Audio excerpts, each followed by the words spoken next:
მენეჯმენტის სამყარო მუდმივად იცვლება, თუმცა არსებობს წიგნები, რომლებიც დროს უძლებს და ფუნდამენტურ ცოდნას გვაძლევს ლიდერობისა, ეფექტურობისა და გუნდური მუშაობის შესახებ. აი ჩემი რჩეული 7 წიგნი, რომელიც ნებისმიერმა მენეჯერმა უნდა წაიკითხოს. პიტერ დრუკერი, ეფექტური მენეჯერი. ეს წიგნი მენეჯმენტის ბიბლიად ითვლება. დრუკერი ამბობს, რომ მენეჯერის მთავარი საქმეა ეფექტურობა და ეს არის უნარი, რომლის სწავლაც შესაძლებელია. რატომ უნდა წაიკითხოთ? ისწავლით დროის მართვას, პრიორიტეტების დასმას და გადაწყვეტილებების სწორად მიღებას. ჯიმ კოლინზი, კარგიდან საუკეთესომდე. კოლინზმა და მისმა გუნდმა წლები დახარჯეს იმის გამოსაკვლევად, თუ რატომ ხდებიან საშუალო კომპანიები გიგანტები, სხვები კი არა. რატომ უნდა წაიკითხოთ?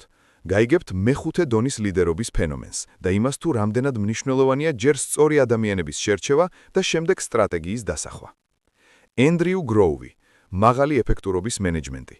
ინტელის ყოფილი აღმასრულებელი დირექტორი გვიზიარებს პრაქტიკულ გამოცდილებას, თუ როგორ უნდა შევქნათ და ვმართოთ მაღალი შედეგების მქონე გუნდები. რატომ უნდა წაიკითხოთ? საუკეთესო სახელმძღვანელოა საშუალო და მაღალი რგოლის მენეჯერებისთვის, პროცესების ოპტიმიზაციისა და თანამშრომლების მოტივირებისთვის. კიმ სკოტი, რადიკალური გულწრფელობა. ეს წიგნი ფოკუსირებულია კომუნიკაციაზე. ავტორი გვასწავლის, როგორ ვიყოთ მზრუნველი ლიდერები და ამავდროულად პირდაპირ ვუთხრათ თანამშრომლებს სიმართლე.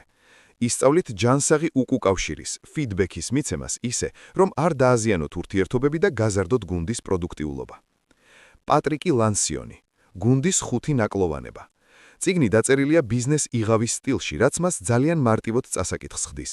ის აღწერს იმ ძირითად ბარიერებს, რომლებიც გუნდს წარმატებაში უშლის ხელს. რატომ უნდა წაიკითხოთ?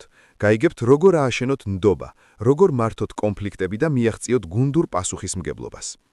ერიკი რისი, ლინ სტარტაპი. მიუხედავად იმისა, რომ სათაურში სტარტაპი ფიგურირებს, ეს მიდგომა ნებისმიერი ზომის კომპანიისთვისაა.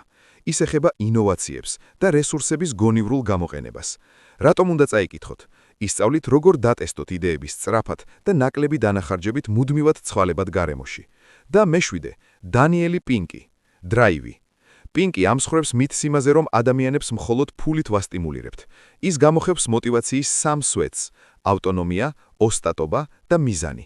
გაიგებთ, რა ამოძრავებს ადამიანებს სინამდვილეში 21 საუკუნეში და როგორ შექმნათ გარემო, სადაც თანამშრომლები ენთუზიაზმით მუშაობენ.